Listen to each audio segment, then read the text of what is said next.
Hi, how is everyone doing today?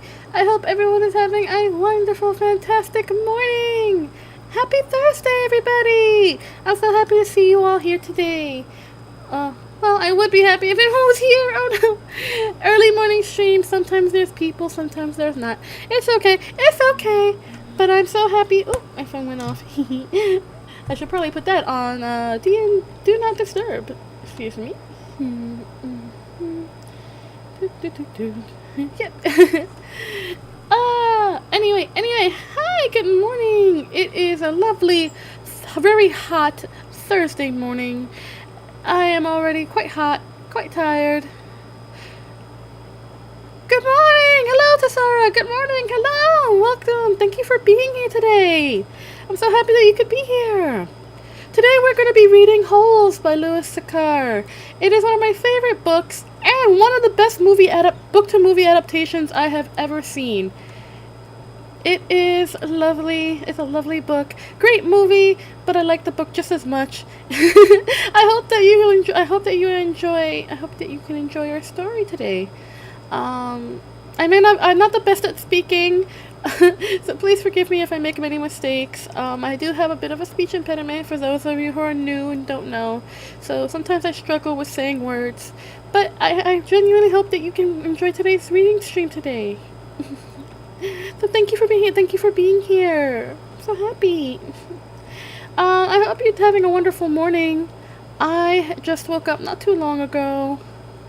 Regan, hi! Thank you for being here. I'm so happy to see you, friend. Yes, we're going to be reading Holes today. I love the movie. The book is great. I can't wait. I can't wait. I'm just updating some stuff really quick. I'm loading the book onto my e-reader. I got a new e-reader for my birthday. I bought it myself. It was my birthday gift to me. I needed a new one for the longest time because before I would either use a physical book or I would be reading from my phone and it would be very difficult to see. So now with a new e-reader, I can see much better. I can adjust things much better for my poor vision.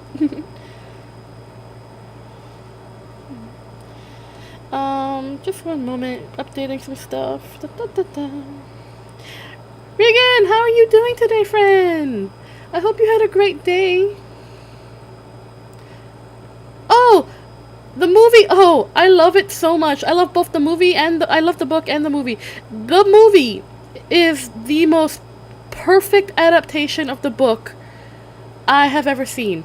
The minor changes that they've made to the movie was only for the sake of the health of the actors. Like, the main character was meant to be a heavy-set kid that lost a lot of weight. But they didn't want, like, the actors to, like, gain weight just to lose weight. So, small changes, but I have to say, having seen both the movies and the book, they're very, very close. They're extremely, extremely close. Like, I would say about 98% close. Very close. It's very good. Very, very, very, very, very good. So yeah. And I'm glad you're doing well. Okay, I'm gonna get started. Okay? I hope no one minds if I get started. Holes by Louis Sachar. Let's see. Part 1. You're entering Camp Green Lake. Oh wait, let me just Yes, no, that's absolutely true. It's very hard to find a book-to-movie adaptation that's so closely faithful. You got a few out there, but it's definitely one of those movies that was a that you could tell was a passion project, that the director really wanted to make it as close to the book as possible. And it was lovely. And I'm so happy that I'm able to read it. I'm happy I'm able to read it today. Okay, part 1. You're entering Camp Green Lake. Let me just adjust my mic a little bit. You can hear me all right, yeah? I want to just make sure I'm not talking too loud today. Still recovering from a slight fever I had yesterday. One of the things I hate about summer is how sick I get. I'm not exactly the most healthiest person, having a whole bunch of illnesses, but summer is one of those times where I get sick fairly often, so I hope I sound okay. I know I'm a little croaky today, but I hope I sound okay. And I have a nice cup of iced tea with me. Not like the sweetened iced tea, but like the actual like brewed, the steeped and brewed from the bag iced tea. That I make myself, so I have a little honey in it, and it'll be good for my throat. Yes. Chapter 1. uh, yes. Yeah. The whole movie was very, very good. I loved every single part of it. It was great. Okay, I'm starting now. Okay. Chapter 1. There is no lake at Camp Green Lake. There was once a very large lake here. Largest lake in Texas. That was over 100 years ago. Now it's just a dry, flat wasteland. There used to be a town of Green Lake as well. The town shriveled up and dried along with the lake, and the people who lived there. During the summer, the daytime temperature hovers around 95 degrees in the shade, if you can find any shade. There's not much shade in a big dry lake. The only trees are two old oaks on the eastern edge of the lake. A hammock is stretched between the two trees, and the log cabin stands behind that. The campers are forbidden to lie in the hammock. It belongs to the warden.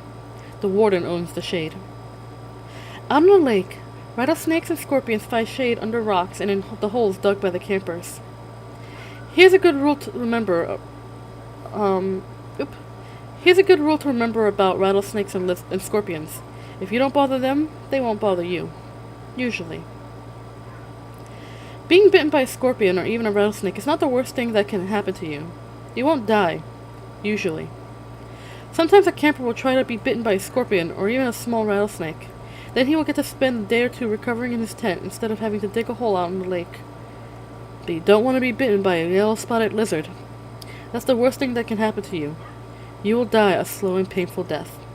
Always. If you get bitten by a yellow-spotted lizard, you might as well go into the shade of the oak trees and lie in the hammock. There's nothing anyone can do to you anymore. Chapter 2. The reader is probably asking, why would anyone go to Camp Green Lake? Most campers weren't given a choice. Camp Green Lake is a camp for bad boys. If you take a bad boy and make him dig a hole every day in the hot sun, it will turn him into a good boy. That was what some people thought. Stanley Yelnats was given a choice. The judge said, you may go to jail, or you may go to Camp Green Lake. Stanley was from a poor family. He never had been to camp before. Chapter 3. Stanley Yelnats was the only passenger on the bus, not counting the driver or the guard. The guard sat next to the driver with his seat turned around facing Stanley. A rifle lay across his lap.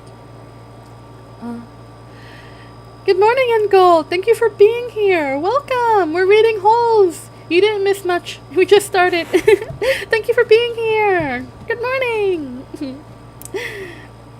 Okay. A rifle lay across his lap. Stanley was sitting about 10 rows back, handcuffed to his armrest. His backpack lay on the seat next to him. It contained his toothbrush, toothpaste, and a box of stationery his mother had given him. He promised to write to her at least once a week. He looked at the window, although there wasn't much to see. Mostly fields of hay and cotton. He was on a long bus ride to nowhere. The bus wasn't air-conditioned, and the hot, heavy air was almost as stifling as the handcuffs. Stanley and his parents had tried to pretend that he was just going away to camp for a little while, just like rich kids do. When Stanley was younger, he used to play with stuffed animals and pretend the animals were at camp. Camp fun and games, he called it. Sometimes he'd have them play soccer with a marble. Other times he'd run an obstacle course, or go bungee jumping off a table, tied to a broken rubber bands. Now Stanley tried to pretend he was going to camp fun and games. Maybe he'd make some friends, he thought. At least he'd get to swim in the lake. He didn't have any friends at home. He was overweight, and the kids in his middle school often teased him about his size. Even his teachers sometimes made cruel comments without realizing it. On his last day of school, his math teacher, Mrs. Bell, taught ratios. An example, she chose the heaviest kid in the class and the lightest kid in the class, and had them weigh themselves. Stanley weighed 3 times as much as the other boy. Mrs. Bell wrote the ratio on the board, 3-1, unaware of how much embarrassment she had caused the both of them. Stanley was arrested later that day. He looked at the guard who sat slumped in his seat and wondered if he had fallen asleep. The guard was wearing sunglasses, so Stanley couldn't see his eyes. Stanley was not a bad kid. He was innocent of the crime for which he was convicted. He had just been at the wrong place at the wrong time. It was all because of his no-good, dirty, rotten, pig-stealing great-great-grandfather. He smiled. It was a family joke. Whenever anything went wrong, they always blamed Stanley's no-good, dirty, rotten, pig-stealing great-great-grandfather. Supposedly, he had a great-great-grandfather who had stolen a pig from a one-legged gypsy, and she put a curse on him and all his descendants. Stanley and his parents didn't believe in curses, of course, but whenever anything went wrong, it felt good to be able to blame someone. Things went wrong a lot. They always seemed to be in the wrong place at the wrong time. He looked out the window at the vast emptiness. He watched the rise and fall of a telephone wire. In his mind, he could hear his father's gruff voice softly singing to him. If only the woodpecker sighs, the bark on the tree was a little bit softer. While the wolf waits below, hungry and lonely, he cries to the moon, if only, if only. It was a song his father used to sing to him. The melody was sweet and sad, but Stanley's favorite part was when his father would howl at the word moon. The bus hit a small bump and the guard sat up, instantly alert. Stanley's father was an inventor. To be a successful inventor, you need 3 things: intelligence, perseverance, and just a little bit of luck. Stanley's father was smart and had a lot of perseverance. Once he started a project, he would work on it for years, often going days without sleep. He just never had any luck. Every time a science experiment failed, Stanley could hear him curse his dirty, rotten, pig-stealing great-grandfather. Stanley's father was also named Stanley Yelnats. Stanley's father's full name was Stanley Yelnats II. Our Stanley is Stanley Yelnats IV. Everyone in his family has always liked the fact that Stanley Yelnats was spelled the same frontward and backwards, so they kept naming their sons Stanley. Stanley was an only child, as was every other Stanley Yelnats before him. All of them had something else in common. Despite their awful luck, they always remained hopeful. As Stanley's father liked to say, I learned from failure. But perhaps that was part of the curse as well. If Stanley and his father weren't always hopeful, then it wouldn't hurt so much every time their hopes were crushed.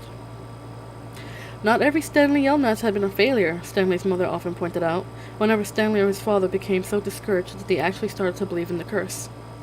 The first Stanley Yelnats, Stanley's great-grandfather, had made a fortune in the stock market. He couldn't have been too unlucky.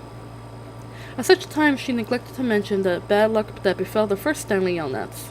He lost his entire fortune when he was moving from New York to California. His stagecoach was robbed by the outlaw Kissing Kate Barlow. If it weren't for that, Stanley's family would now be living in a mansion on a beach in California. Instead, they were crammed into a tiny apartment that smelled of burning rubber and foot odor. If only, if only. The apartment smelled the way it did because Stanley's father was trying to invent a way to recycle old sneakers. The first person who finds a use for old sneakers, he said, will be a very rich man. It was this latest project that led to Stanley's arrest. The bus ride became increasingly bumpy because the road was no longer paved. Actually, Stanley had been impressed when he first found out that his great-grandfather was robbed by Kissing Kate Barlow. True, he would have preferred living on a beach in California, but it was still kind of cool to have someone in your family robbed by a famous outlaw. Kate Barlow didn't actually kiss Stanley's great-grandfather. That would have been really cool, but she only kissed the men she killed. Instead, she robbed him and left him stranded in the middle of the desert. He was lucky to have survived, Stanley's mother was quick to point out. The bus was slowing down. The guard grunted as he stretched his arms. Welcome to Camp Green Lake, he said to the driver. Stanley looked out the dirty window. He couldn't see a lake, and hardly anything was green.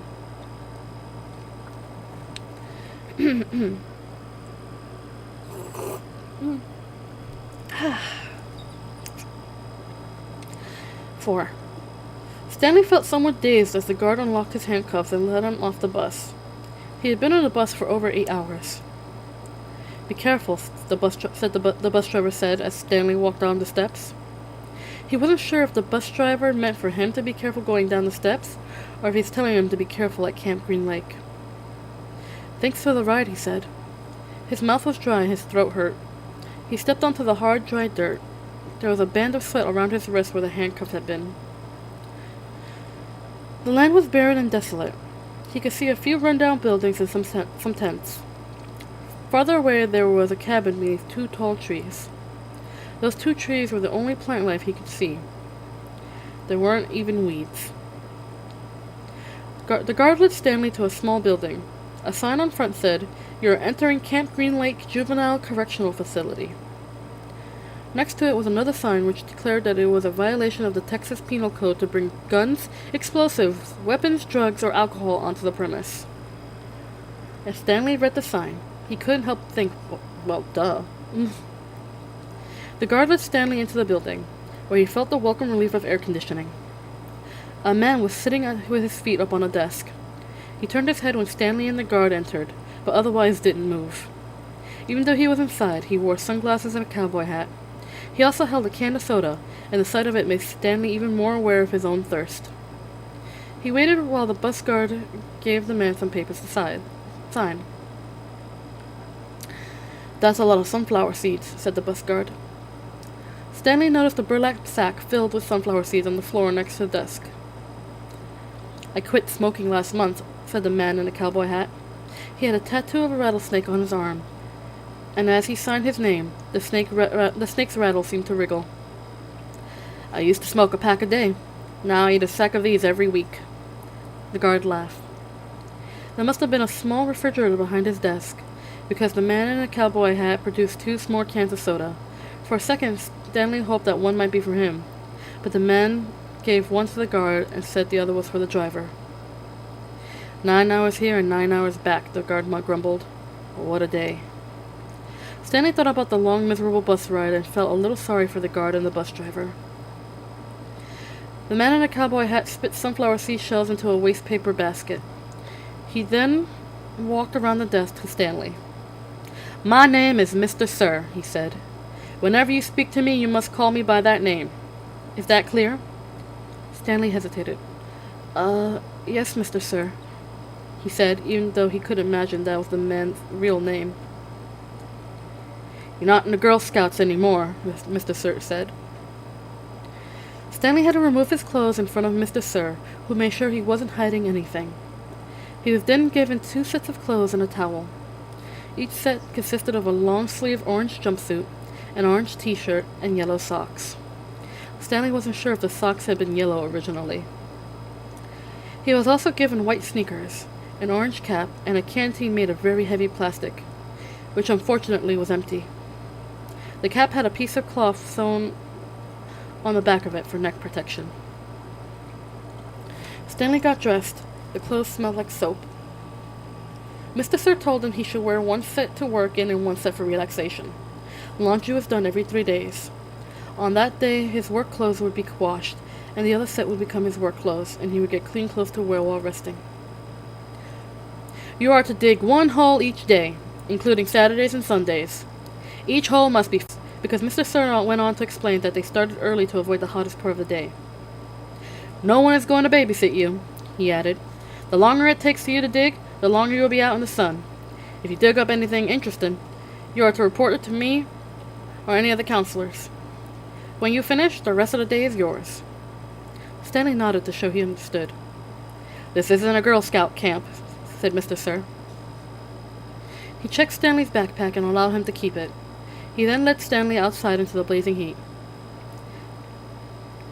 What's going on? What's going on here?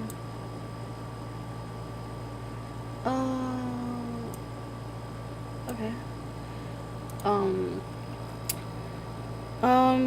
He did let Stanley out into the blazing heat. Take a good look around you," Mr. Sir said. "What do you see?"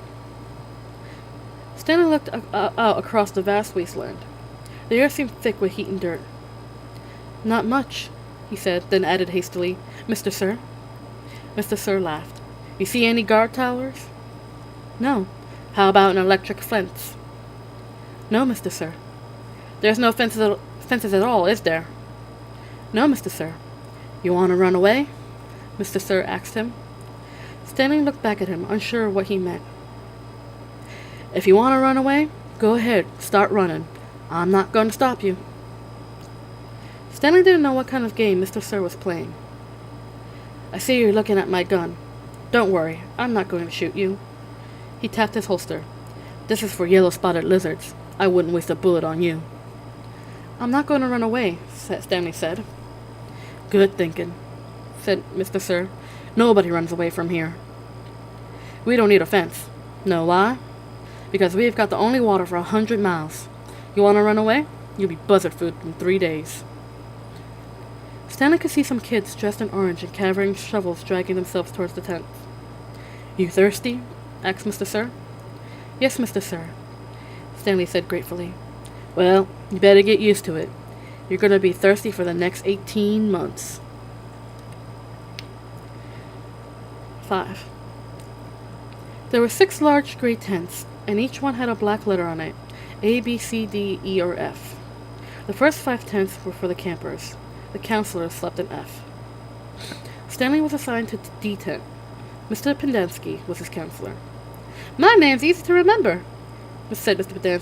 Pendansky, as he shook his hands with Stanley just outside the tent. 3 easy words. Pen, dance, key. Mr. Sir returned to the office. Mr. Pendansky was younger than Mr. Sir, and not nearly as scary looking. The top of his head was shaved so close it was almost bald, but his face was covered in a thick curly black beard.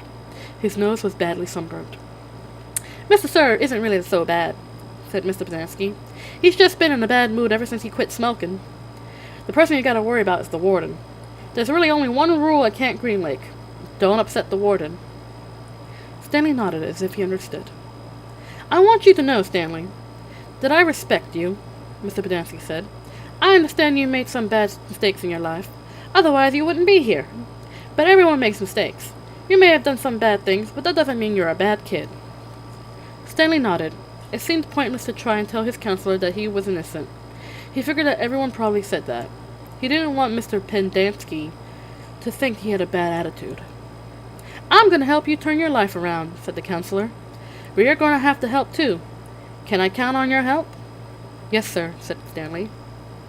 Mr. Pendansky said, good, and patted Stanley on the back. 2 boys, each carrying a shovel, were coming across the compound. Mr. Pendansky called to them. Rex! Alan! I want you to come say hello to Stanley. He's the newest member of our team. The boys glanced wearily at Stanley. They were dripping with sweat, and their faces were so dirty that it took Stanley a moment to notice that one was white and the other was black. One kid was white and the other was black. What happened to Barf Bag? Asked the black kid. Louis is still in the hospital, said Mr. Pendansky. He won't be returning. He told the boys to come shake Stanley's hand and introduce themselves. Like gentlemen. Hi, said the white kid, grunting. That's Alan, said Mr. Pendansky. My name's not Alan, the boy said. It's Squid, and that's X-Ray. Hey, said X-Ray. He smiled and shook Stanley's hand. He wore glasses, but they were so dirty that Stanley wondered how he could see out of them. Mr. Pendansky told Alan to go to the rec hall and bring the other boys to meet Stanley. He then led him inside the tent. There were 7 cots, each one less than 2 feet from one to the next. Which one's Louis's cot? Mr. Pendansky asked. Barfbag slept here, said X-Ray, kicking one of the beds. All right, Stanley, that'll be yours, said Mr. Pendansky. Stanley looked at the cot and nodded. He wasn't particularly thrilled about sleeping in the same bed that had been used by someone named Barfbag. 7 crates were stacked in 2 piles at one side of the tent. The open end of the crates faced outwards. Stanley put his backpack, change of clothes, and a towel in what used to be Barfbag's crate. It was at the bottom of the stack that had a 3 in it. Squid returned with 4 other boys. The first 3 were introduced by Mr. Pendansky as Jose, Theodore, and Ricky. They called themselves Magnet, Armpit, and Zigzag. They all have nicknames, explained Mr. Pendansky. However, I prefer to use the names that their parents gave them. The names that society will recognize them by when they return to becoming useful and hard-working members of society. It ain't just a nickname, X-Ray told Mr. Podansky. He tapped the rims of his glasses. I can see inside you, Mom. You got a big, fat heart. The last boy either didn't have a real name, or else he didn't have a nickname. Both Mr. Podansky and X-Ray called him Zero. You know why his name's Zero? Asked Mr. Podansky. Because there's nothing inside his head. He smiled and playfully shook Zero's shoulder. Zero said nothing. And that's Mom, a boy said. Mr. Podansky smiled at him. If it makes you feel better to call me Mom, Theodore, go ahead and call me Mom. He turned to Stanley. If you have any questions, Theodore will help you. You got that, Theodore? I'm depending on you. Theodore spit a thin line of saliva between his teeth, causing some of the other boys to complain about the need to keep their home sanitary. You all new here once, said Mr. Podansky, and you all know what it feels like. I'm counting on every one of you to help Stanley. Stanley looked at the ground. Hi, Cal! I'm glad you're here! Thank you for being here, friend! Thank you for joining the stream! Mr. Podansky left the tent, and soon the other boys began to file out as well, taking their towels and change of clothes with them. Stanley was relieved to be left alone, but he was so thirsty he felt as if he would die if he didn't get something to drink soon. Hey, Theodore, he said, going after him. Do you know where I can fill my canteen? Theodore whirled and grabbed Stanley by his collar. My name's not Theodore, he said. It's Armpit. He threw Stanley to the ground.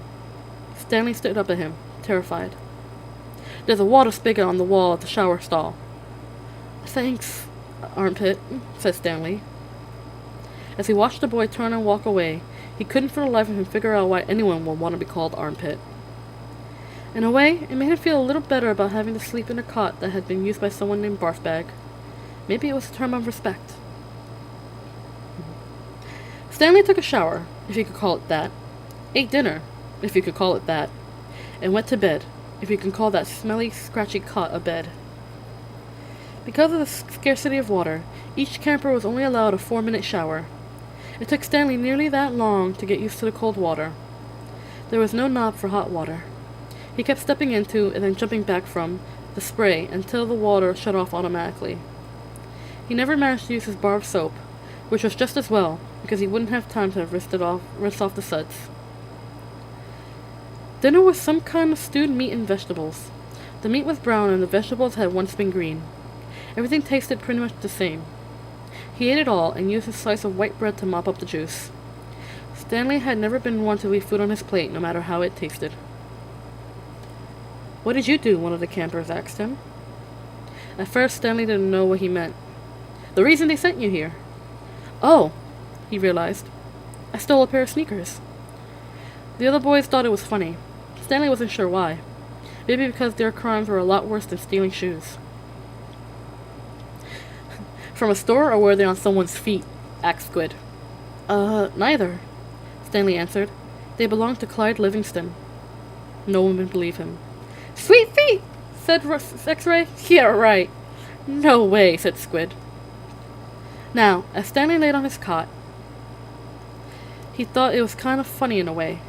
Nobody had believed him when he said he was the innocent. Now, when he said he stole them, no one believed him either.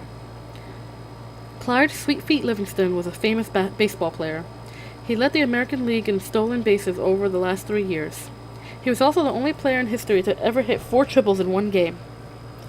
Stanley had a poster of him hanging on the wall in his bedroom. He used to have that poster anyway. He didn't know where it was now. It had been taken by the police and was used as evidence of his guilt in the courtroom. Clyde Livingston also came to court. In spite of everything, when Stanley found out that Sweet Feet was going to be there, he was actually excited about the prospect of meeting his hero. Clyde Livingston testified that they were his sneakers and that they had donated them to help raise money for the homeless shelter. He said he couldn't imagine what kind of horrible person would steal from homeless children. That was the worst part for Stanley. His hero thought he was a no-good, dirty, rotten thief.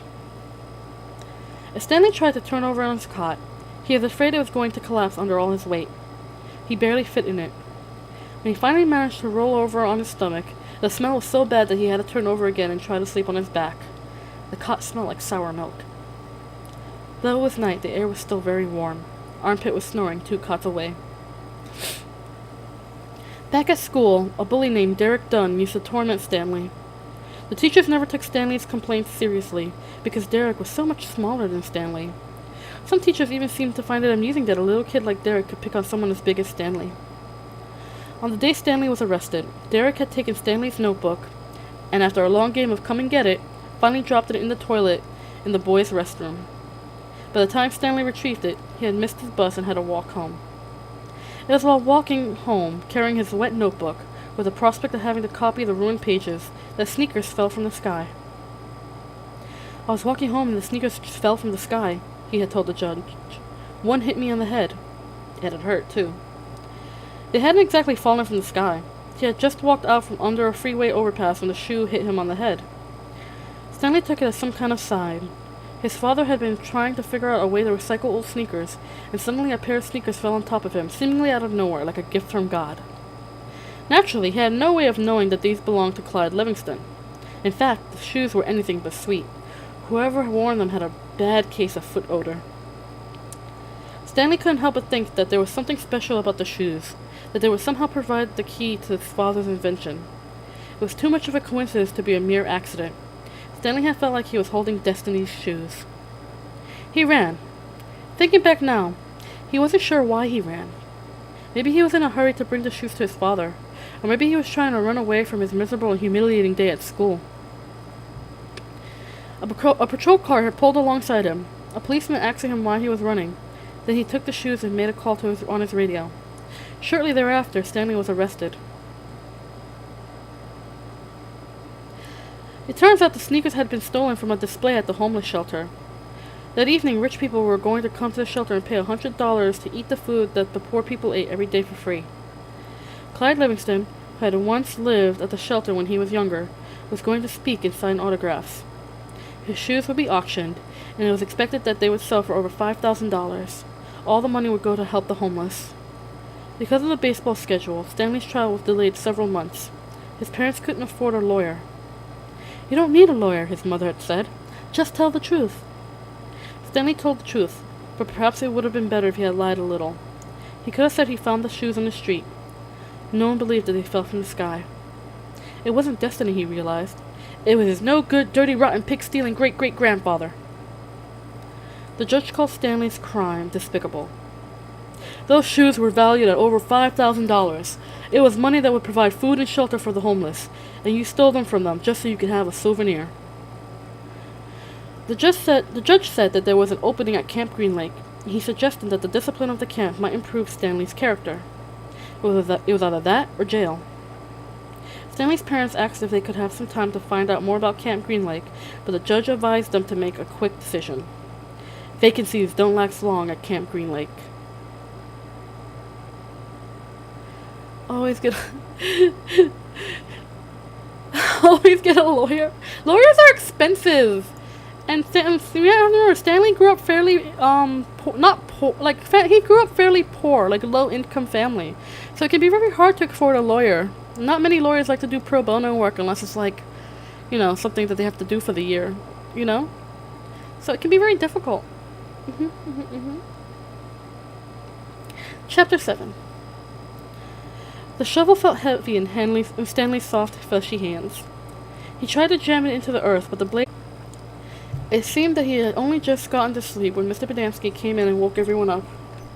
Using all his might, he brought the shovel back down onto the dry lake bed. The force stung his hands, but made no impression on the earth.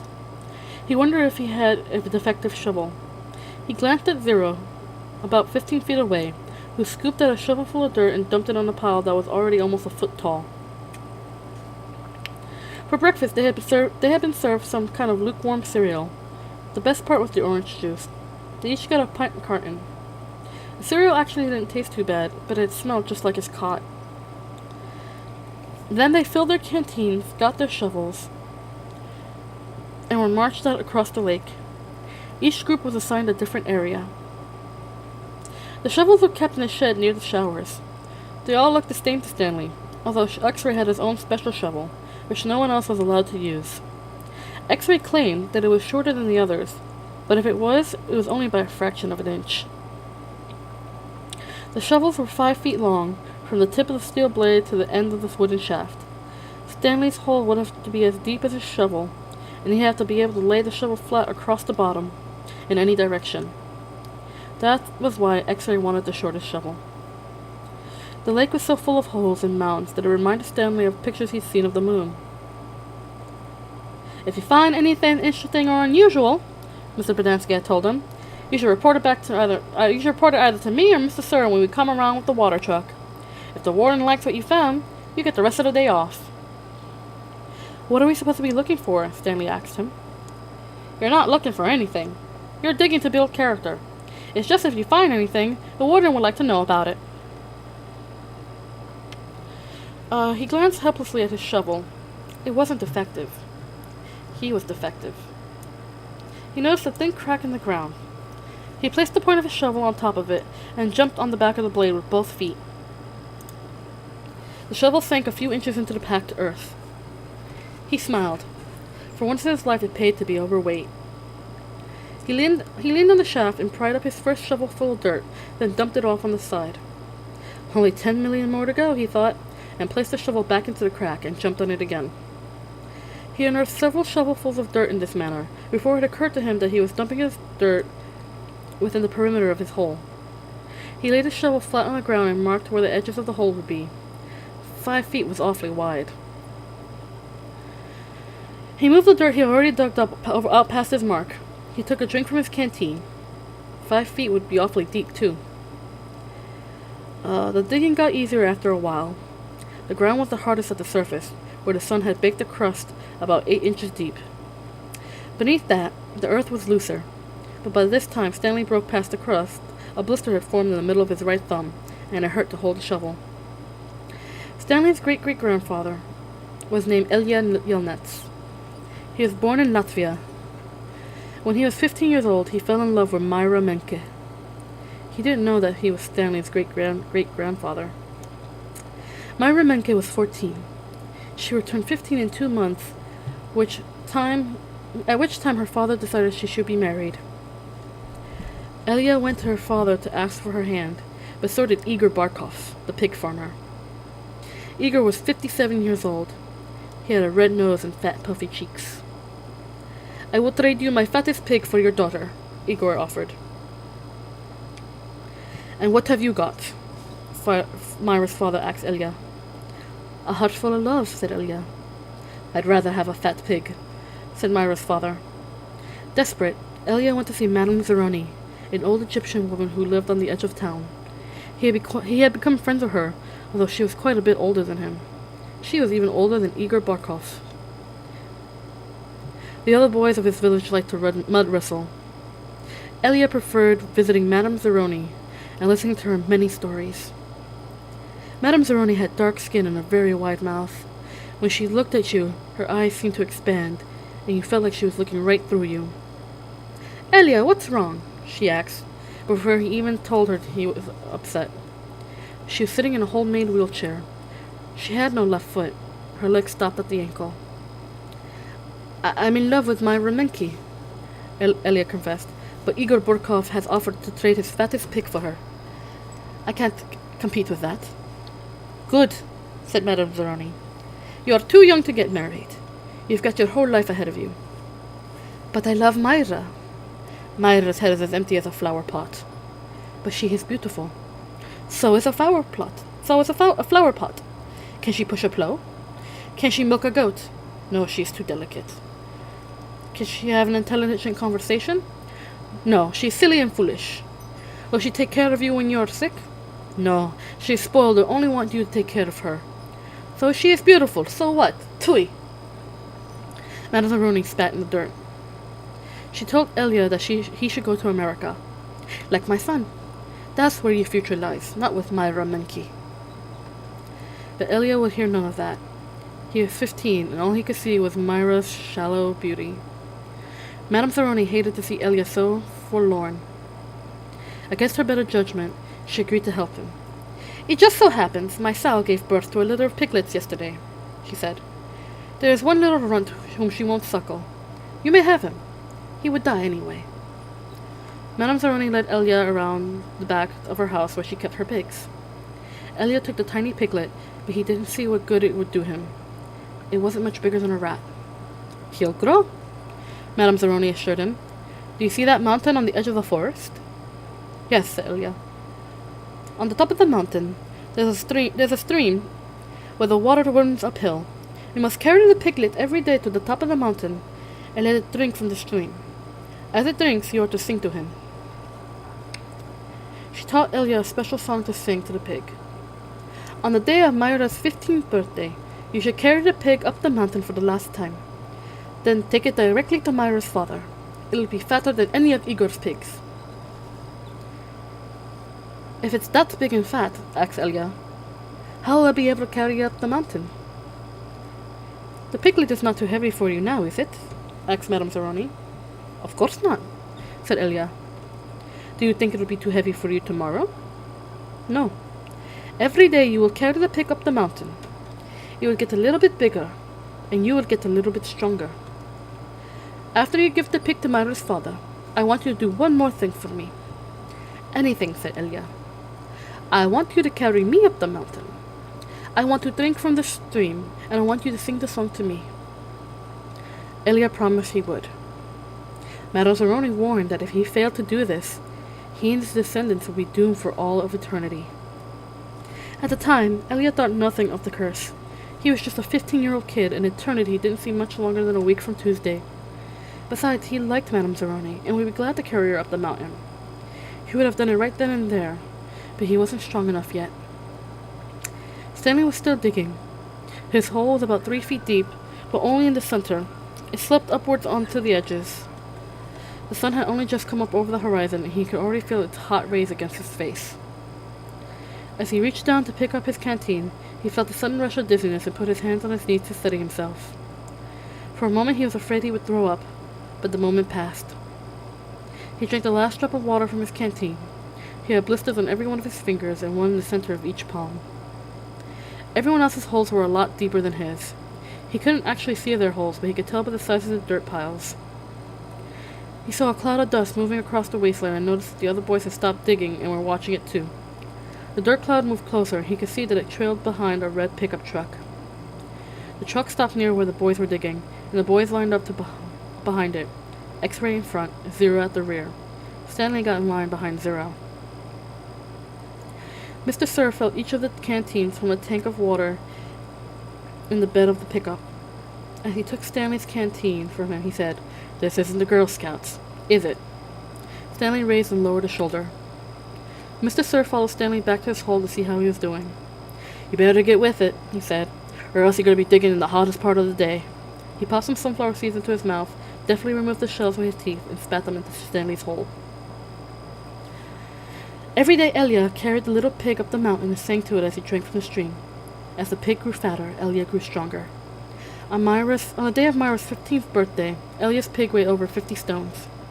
Madame Zeroni had told him to carry the pig up the mountain on that day as well, but Elia didn't want to present himself to Myra smelling like a pig. Instead, he took a bath. It was his second bath in less than a week. He then led the pig to Myra's.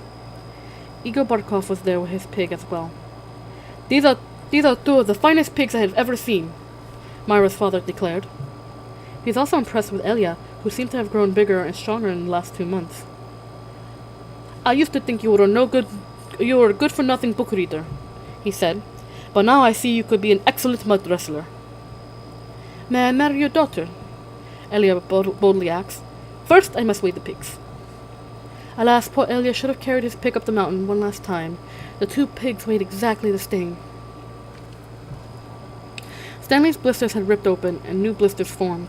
He kept changing his grip on his shovel to try to avoid the pain. Finally, he removed his cap and held it between the shaft of the shovel and his raw hands. This helped, but the digging was harder because the cap would slip and slide. The sun beat down on his unprotected head and neck. Though he tried to convince himself otherwise, he had been aware for a while that his piles of dirt were too close to the holes. The piles were outside his 50-foot circle, but he could see he was going to run out of room. Still, he pretended otherwise and kept adding more dirt to the piles he would eventually have to move. The problem was that when the dirt was on the ground, it was compacted. It expanded where it was excavated. The piles were a lot bigger than his holes were deep. It was either now or later. Reluctantly, he climbed out of his hole and once again dug his shovel into his previously dug dirt.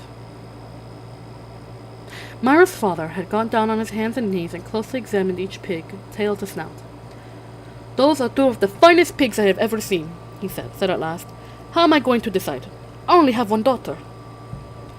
"Why not let Myra decide?" suggested Elia. "That's preposterous!" exclaimed Igor, expelling saliva as he spoke. "Myra's just an empty-headed girl," he said, the father. "How can she possibly decide when I, her father, cannot?" "She knows how she feels in her heart," said Elia. Myra's father rubbed his chin. Then he laughed and said, "Why not?" He slapped Elia on the back. "It doesn't matter to me. A pig is a pig." He summoned his daughter. Elia blushed when Myra entered the room. "Good afternoon, Myra," he said. She looked at him. "You're Elia, right?" she asked. "Myra," said the father. "Elia and Igor each offer a pig for your hand in marriage. It doesn't matter to me. A pig is a pig. So I let you make the choice. Whom do you wish to marry?" Myra looked confused. "You want me to decide?" "That's right, my blossom," said her father. "Gee, I don't know," said Myra. "Which pig weighs more?" "They both weigh the same," said her father. "Golly," said Myra. "I guess I'd choose Elia. No, Igor. No, Elia. No, Igor. Oh, I know! I think of a number between 1 and 10. I'll marry whoever guesses the closest number. Okay, I'm ready." 10, guessed Igor. Elia said nothing. "Elia?" said Myra. "What number do you guess?" Elia didn't pick a number. "Marry Igor," he muttered. "You can keep my pig as a wedding present." The next time the water truck came, it was driven by Mr. Banansky, who bought sack lunches. Stanley sat with his back against a pile of dirt and ate. He had a bologna sandwich, potato chips, and a large chocolate chip cookie. "How you doing?" asked Magnet. "Not real good," said Stanley. "Well, the first hole's the hardest," Magnet said. Stanley took a long, deep breath. He couldn't afford to dawdle. He was way behind the others, and the sun kept getting hotter. It wasn't even noon yet, but he didn't know if he had the strength to stand up. He thought about quitting. He wondered what they would do to him. What could they do to him? His clothes were soaked with sweat. In school he had learned that sweating was good for you. It was nature's way of keeping you cool. So why was he so hot? Using his shovel for support, he managed to get to his feet. "Where are we supposed to go to the bathroom?" he asked Magnet. Magnet gestured with his arms to the great expanse around them. "Pick a hole, any hole," he said. Stanley staggered across the lake, almost falling over a dirt pile. Behind him he heard Magnet say, "But first make sure nothing's living in it." After leaving Myra's house, Elia wandered aimlessly through the town until he found himself down by the wharf. He sat on the edge of a pier and stared into the cold black water. He could not understand how Myra had trouble deciding between him and Igor. He thought she loved him. Even if she didn't love him, couldn't she see what a foul person Igor was? It was like Madame Zoroni had said. Her head was as empty as a flower pot. Some men were gathering on another dock, and he went to see what was going on. A sign read, "Deckhands wanted, free passage to America." He had no sailing experience, but the ship's captain had signed him on board. The captain could see that Elia was a man of great strength. Not everyone could carry a full-grown pig up the side of a mountain. It wasn't until the ship had cleared the harbor and he was heading out across the Atlantic that he suddenly remembered his promise to carry Madame Zoroni up the mountain. He felt terrible. He wasn't afraid of the curse. He thought that was a lot of nonsense. He felt bad because he knew Madame Zoroni had wanted to drink from the stream before she died. Zero was the smallest kid in the Group D, but he was the first one to finish digging. "You're finished?" Stanley said enviously. Zero said nothing. Stanley walked to Zero's hole and watched him measure it with his shovel. The top of his hole was a perfect circle, and the sides were smooth and steep. Not one dirt clod more than necessary had been removed from the earth. Zero pulled himself up to the surface. He didn't even smile. He looked down at his perfectly dark hole, spat in it, then turned and headed back to the camp compound. "Zero's one weird dude," said Zigzag. Stanley would have laughed, but he didn't have the strength. Zigzag had to be the weirdest dude Stanley had ever seen. He had a long, skinny neck and a big round head with wild, frizzy blonde hair that stuck out in all directions. His head seemed to bob up and down on his neck like it was on a spring. Armpit was the second one to finish digging. He also spat in his hole before heading back into the camp compound. One by one, Stanley watched as each of the boys spit into his hole and returned to the camp compound. Stanley kept digging. His hole was almost up to his shoulders, although it was hard to tell exactly where ground level was because of his dirt piles completely surrounding the hole. The deeper he got, the harder it was to raise the dirt up and out of the hole. Once again he realized he was going to have to move the piles. His cap was stained with blood from his hands. He felt like he was digging his own grave. In America, Elia learned to speak English. He fell in love with a woman named Sarah Miller. She could push a plow, milk a goat, and most importantly, think for herself. She and Elia often stayed up half the night talking and laughing together. Their life was not easy. Elia worked hard, but bad luck seemed to follow him everywhere. He always seemed to be in the wrong place at the wrong time. He remembered Madame Zeroni telling him that she had a son in America. Elia was forever looking for him. He walked up to complete strangers and asked if they knew someone named Zeroni, or had ever heard of anyone named Zeroni. No one did. Elia wasn't sure what he'd do if he ever found Madame Zeroni's son anyway. Carry him up a mountain and sing the pig lullaby to him? After his barn was struck by lightning for the third time, he told Sarah about his broken promise to Madame Zeroni. I'm worse than a pig thief," he said. "You should leave me and find someone who isn't cursed." "I'm not leaving you," said Sarah, "but I want you to do one thing for me." "Anything," said Elia. Sarah smiled. "Sing me the pig lullaby." He sang it for her. Her eyes sparkled. "That's so pretty. What does it mean?" Elia tried his best to translate it from Latvian to English, but it wasn't the same. "It rhymes in Latvian," he told her. "I could tell," said Sarah. A year later their child was born. Sarah named him Stanley because she noticed that Stanley was Yelnats spelled backwards. Sarah changed the words of the pig lullaby so that they rhymed, and every night she sang it to little Stanley. If only the woodpecker sighs, the bark on the tree was as soft as the skies, while the wolf waits below, hungry and lonely, crying to the moon, if only, if only. Stanley's hole was as deep as his shovel, but not quite wide enough on the bottom.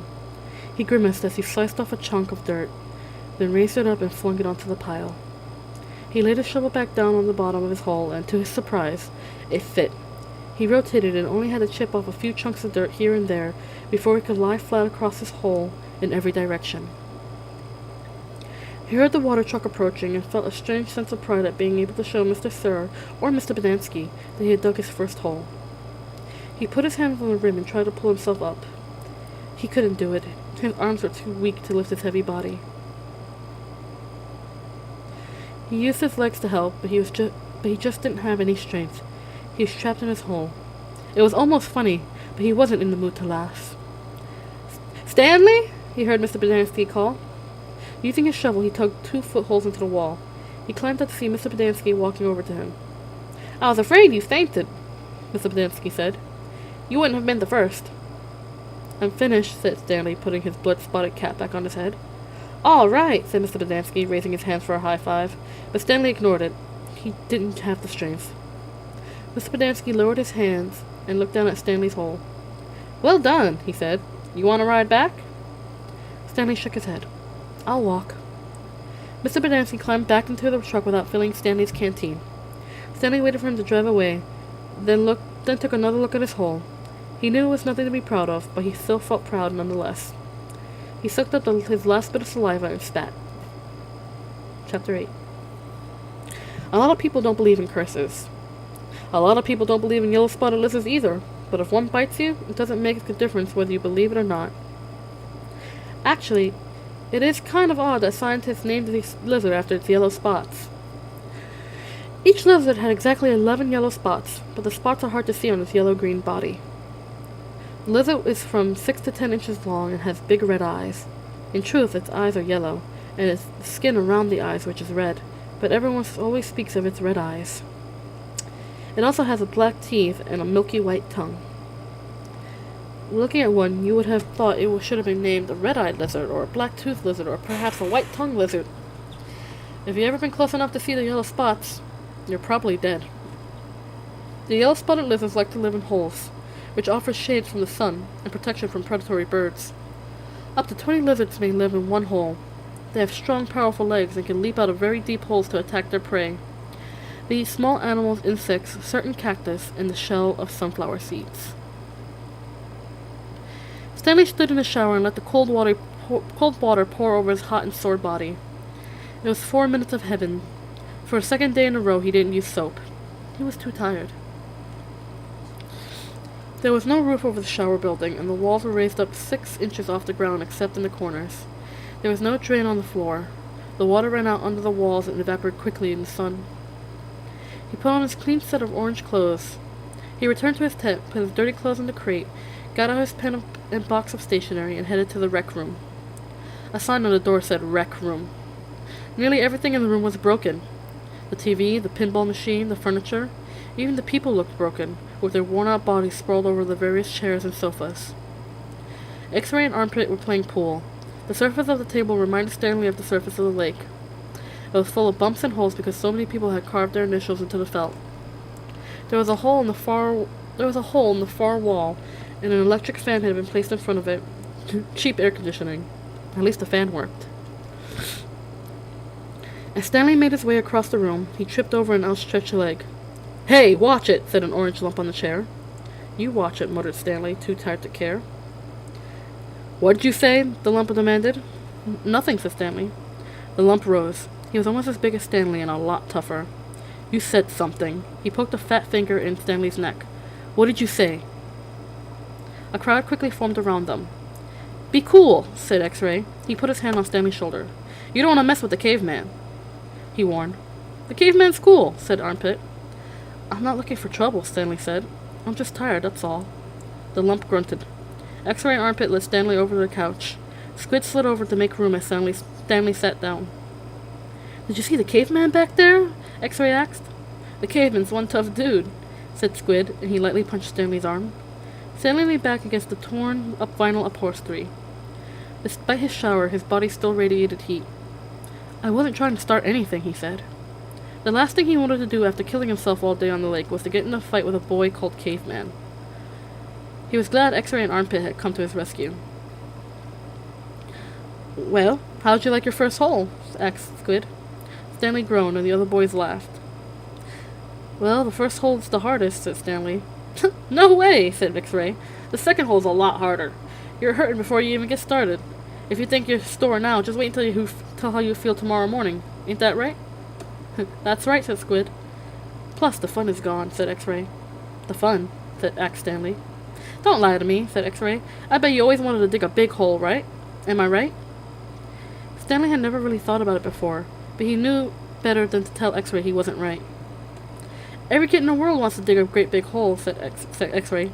"To China, right?" "Right," said Stanley. "See what I mean?" said X-Ray. "That's what I'm saying. But now the fun's gone, and you still gotta do it again and again and again." "Camp fun and games," said Stanley. "What's in the box?" said Squid. Stanley had forgotten he had bought it. Paper. I was gonna write a letter to my mother." "Your mother?" laughed Squid. "She'll worry if I don't." Squid scowled. Stanley looked around the room. This was the one place in camp where the boys could enjoy themselves. And what did they do? They wrecked it. The glass on the TV was smashed, as if someone had put their foot through it. Every table and chair seemed to be missing at least one leg. Everything leaned. He waited to write the letter until after Squid had gotten up and joined the game of pool. "Dear Mom, today was my first day at camp, and I've already made some friends. We've been out on the lake all day, so I'm pretty tired. Once I pass the swimming test, I'll get to learn how to water ski. He stopped writing as he became aware that somebody was reading over his shoulder. He turned to see Zira, standing behind the couch. I don't want her to worry about me, he explained. Zero said nothing. He just stared at the letter with a serious, almost angry look in his face. Stanley slipped it back into the stationery box. Did the shoes have red X's on them on the back? Zero asked him. It took Stanley a moment, but then he realized Zero was asking about Clyde Livingston's shoes. Yes, they did, he said. He wondered how Zero knew that. Brand X was a popular brand of sneakers. Maybe Clyde Livingston made a commercial for them. Zero stared at him for a moment, with the same intensity which he had been staring at the letter. Stanley poked his finger through a hole in the vinyl couch and pulled out some stuffing. He wasn't aware of what he was doing. Come on, caveman, dinner, said Armpit. You coming, caveman? said Squid. Stanley looked around to see that Armpit and Squid were talking to him. Sure, he said. He put the piece of stationery back in the box, then got up and followed the boys out to the tables. The lump wasn't the caveman. He was. He shrugged his left shoulder. It was better than Barf's bag. Hi, Jack! Thank you for being here! Good morning! How are you doing today? I just looked up to see that you message. Hi! I hope you're doing well today. I'm doing much better. I feel a bit better from yesterday, though. It's still very hot, so I still feel kind of ill. But I'm taking it easy today, and I'm reading to you guys. So hi! Okay. Chapter 10.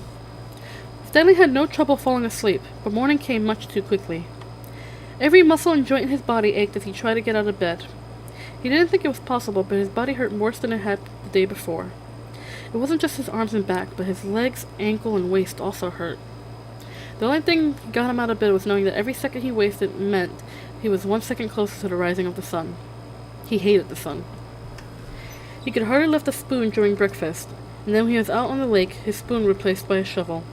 He found a crack in the ground and began the second hole. He stepped on the shovel blade and pushed on the very back of his shaft with the base of his thumb. This hurt less than trying to hold the shaft with his blistered fingers. As he dug, he was careful to dump the dirt away from the hole. He needed to save the area around the hole for when his hole was much deeper. He didn't know if he'd ever get that far. X-Ray was right. The second hole was the hardest. It would take a miracle. As long as the sun wasn't out yet, he removed his cap and used it to help protect his hands. Once the sun rose, he would have to put it back on his head. His neck and forehead had been badly burned the day before. He took it one shovelful at a time, and tried not to think of the awesome task that lay ahead of him. After an hour or so, his sore muscles seemed to loosen up a bit. He grunted as he tried to stick his shovel into the dirt. His cap slipped out from under his fingers, and the shovel fell free. He let it lie there. He took a drink from his canteen. He guessed that the water truck should be coming soon, but he didn't finish all the water just in case he was wrong. He learned to wait until he saw the truck before drinking the last drop. The sun wasn't up yet, but its rays arced over the horizon and brought light to the sky. He reached down and picked up his cap, and there next to it he saw a wide, flat rock. As he put his cap back on his head, he continued to look down at the rock. He picked it up. He thought he could see the shape of a fish fossilized in it. He rubbed off some dirt, and the outline of the fish became clearer. The sun peeked over the horizon. He could actually see tiny lines where every one of the fish's bones had been. He looked at the barren land all around him. True, everyone referred to this area as the lake, but it was still hard to believe that this dry wasteland was once full of water.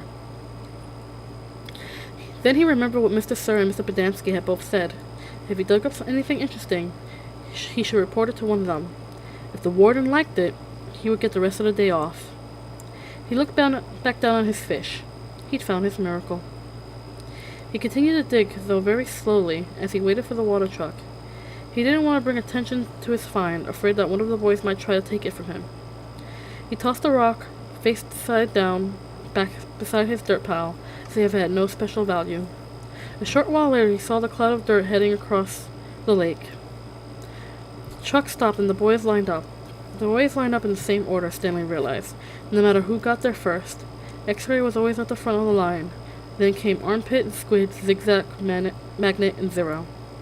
Stanley got in line behind Zero. He was glad to be at the back so no one would notice the fossil. His pants had a very large pockets, but the rock still made a bulge. Mr. Badansky filled each boy's canteen until Stanley was the only one left. I found something, Stanley said, taking it out of his pocket. Mr. Badansky reached for Stanley's canteen, but Stanley handed him the rock instead.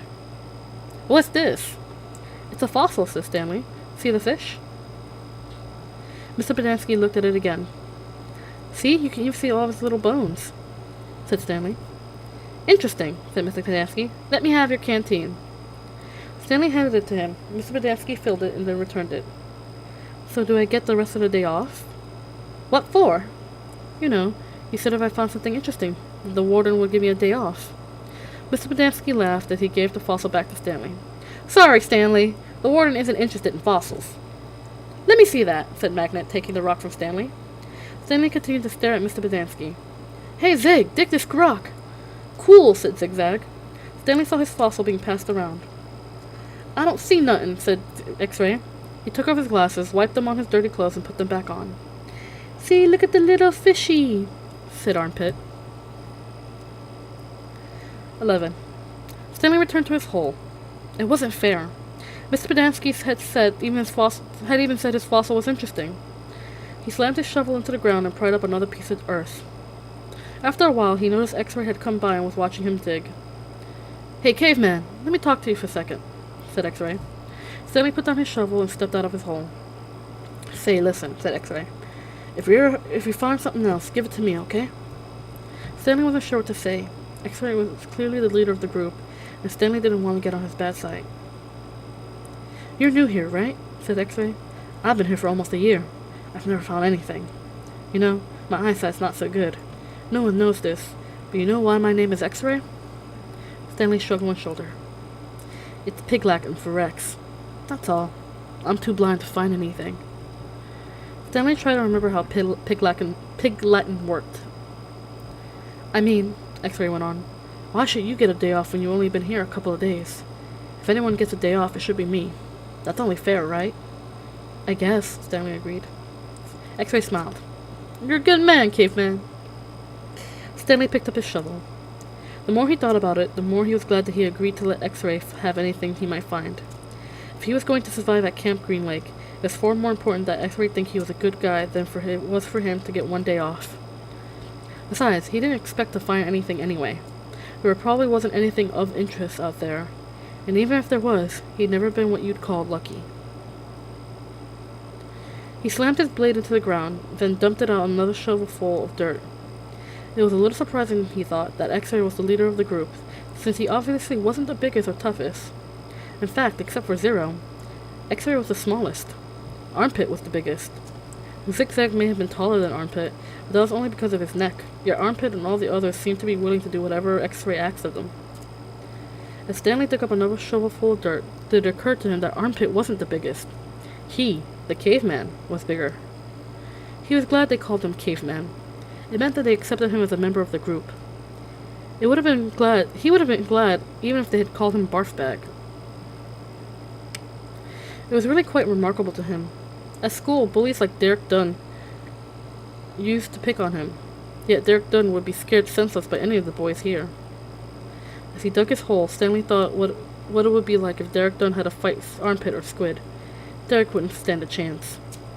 He imagined what it would be like if he became good friends with all of them, and then for some reason they all went with him to his school, and then Derek Dunn would try to steal his notebook.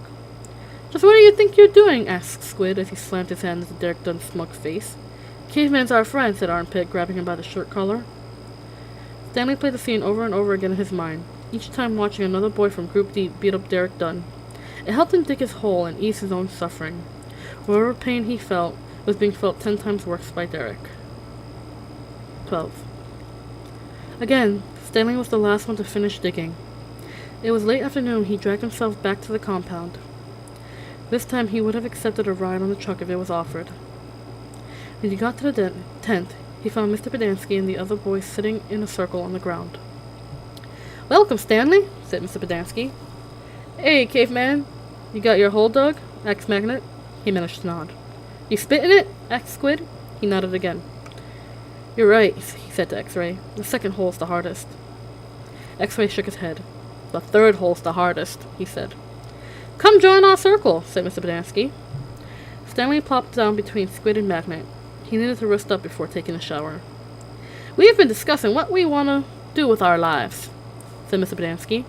We're not going to be at Camp Green Lake forever. We need to prepare for the we need to prepare. We need to prepare for the day we leave here and join the rest of society. Hey, that's great, Mom, said Magnet. They're going to finally let you out of here, huh? The other boys laughed. Okay, Jose, said Mr. Bodansky. Hello? Who wants my attention? Booby! Booby's scratching my chair. He wants attention. Hello, Booby. Hello, buddy. Hi. Yes, hi. Can you get away from those wires? Can you get away from the wires, please? That'd be really nice. Come on. Come on. Come to the side. Come to the windowsill. You like to be at the windowsill. Come on. Up. Come on. Well, okay. Booby wanted attention. He's not as vocal as his sister, but he always likes to get his mama's attention. My sweet baby. My sweet baby. Sorry, I'm doing a little kitty pet break. Hi, sweet Booby. Hello. You finally woke up to join us? He was sleeping in his little hammock next to me. But he always wants his mama's attention. Yes, Booby. Yes, Booby. I love you too. Go on. Mama's gotta finish reading. Mama's gotta finish reading. I can't pet you all day. Come. Come. Come on, Mama's lap. Come on. Come here. Come. Oh, come, Booba. There we go. Come, my sweet Booby boy. You sit right here. You can sit right here. Come. Okay. You just sit. Alright, I got my Booby boy. I got my Booby. He's sitting on my lap. Alright, let's continue. Okay, Jose, said Mr. Bodansky. What do you want to do with your life? I don't know, said Magnet. You need to think about that, said Mr. Bodansky. It's important to have goals, otherwise you're going to end up right back in jail. What do you like to do? I don't know, said Magnet. You must like something, said Mr. Bodansky. I like animals, said Magnet. Good, said Mr. Bodansky. Does anyone know of any jobs that involves animals? A veterinarian, said Armpit. That's right, said Mr. Bodansky. He can work in a zoo, said Zigzag. He belongs in a zoo, said Squid. Then he and X-Ray laughed. How about you, Stanley? Any ideas for Jose? Stanley sighed. Animal trainer, he said. Like for the circus or movies or something like that. Any of those jobs sound good to you, Jose? Asked Mr. Bodansky. Yeah, I like what Caveman said. Oops, I went backwards. About training animals for movies? I think it would be fun to train monkeys. X-Ray laughed. Don't laugh, Rex, said Mr. Bodansky. We don't laugh at other people's dreams. Someone's going to have to train monkeys for the movies. Who are you kidding, Mom? Asked X-Ray. Magnet's never going to be a monkey trainer. You don't know that, said Mr. Bodansky. I'm not saying it's going to be easy. Nothing in life is easy, but that's no reason to give up. You'll be surprised what you can accomplish if you set your mind to it. After all, you only have one life, so you should try to make the most of it. Stanley tried to figure out what he'd say if Mr. Bodansky asked him what he wanted to do with his life. He used to think he wanted to work for the FBI, but this didn't seem appropriate. This didn't seem the appropriate place to mention that. So far, all you've done is a pretty good job of messing up your own lives, said Mr. Bodansky. I know you think you're cool, he looked at Stanley. So you're caveman now, huh? You like digging holes, caveman? Stanley didn't know what to say. Well, let me tell you something, caveman. You're here on account of one person. If it wasn't for that person, you wouldn't be here digging holes in the hot sun. You know who that person is? My no-good, dirty, rotten, pig-stealing great-great-grandfather. The other boys howled with laughter. Even Zero smiled. It was the first time Stanley had ever seen Zero smile. He usually had such an angry expression on his face. Now he had seen a huge smile. It almost seemed too big for his face, like a smile on a jack-o'-lantern. No, said Mr. Bodansky. The person is you, Stanley. You're the reason that you're here. You're responsible for yourself. You messed up your life, and now it's up to you to fix it. No one else is going to do it for you. For any of you. Mr. Bodansky looked from one boy to another. You're all special in your own way, he said.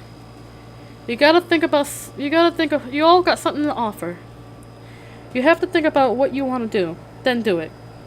Even you, Zero, you're not completely worthless. The smile was now gone from Zero's face. What do you want to do with your life? Mr. Bodansky asked him. Zero's mouth was shut tight. As he glared at Mr. Bodansky, his dark eyes seemed to expand. What about it, Zero? Asked Mr. Bodansky. What do you like to do? I like to dig holes. Oh, okay, bye, Booby. Bye, Booby. I had Booby on my lap for the whole chapter. He just wanted his mama's attention. He's just a big chunky boy. Okay. Let me take a sip of tea. Hold on. 13. All too soon, Stanley was back out in the lake, sticking his shovel into the dirt. X-Ray was right. The third hole was the hardest. So was the fourth hole, and the fifth hole, and the sixth, and He dug his shovel into the dirt. After a while, he lost track of the day of the week, and how many holes he dug. It all seemed like one big hole, and it would take a year and a half to dig it. He guessed he lost at least 5 pounds. He figured that in a year and a half he'd either be in great physical condition, or else dead. He dug his shovel into the dirt. It couldn't always be this hot, he thought. Surely it got cooler in December. Maybe they froze. He dug his shovel into the dirt. His skin had gotten tougher. It didn't hurt so much to hold the shovel. As he drank from his canteen, he looked up at the sky. A cloud had appeared earlier in the day. It was the first cloud he could remember seeing since coming up to Camp Green Lake. He and the other boys had been watching it all day, hoping it would move in front of the sun. Occasionally it got close, but it was just teasing them. His hole was waist deep. He dug his shovel into the dirt. As he dumped it out, he thought he saw something glistening as it fell into the dirt pile. Whatever it was quickly buried. Stanley stared at the pile for a moment, unsure if he even seen it. If it was something, what good would it do him? He promised to give anything he found to X-Ray. It didn't seem worth the effort to climb out of his hole to check it out. He glanced up at the cloud, which was close enough to the sun. He had to squint at it. He dug his shovel back into the earth and scooped out some dirt, lifted it over his dirt pile. But instead of dumping it over there, he tossed it off to the side. His curiosity had gotten the better of him. He climbed out of his hole and sifted his fingers through the pile. He felt something hard and metallic. He pulled it out. It was a gold tube, about as long and as wide as the second finger on his right hand. The tube was open on one end and closed at the other. He used a few drops of his precious water to clean it. There seems to be some kind of design on the flat, closed end. He poured out a few more drops of water and rubbed it on the inside of his pant pockets. He looked at the design engraved in the flat bottom of the tube. He could see an outline of a heart with the letters KB etched inside of it. He tried to figure out some way that wouldn't have to give it to X-Ray.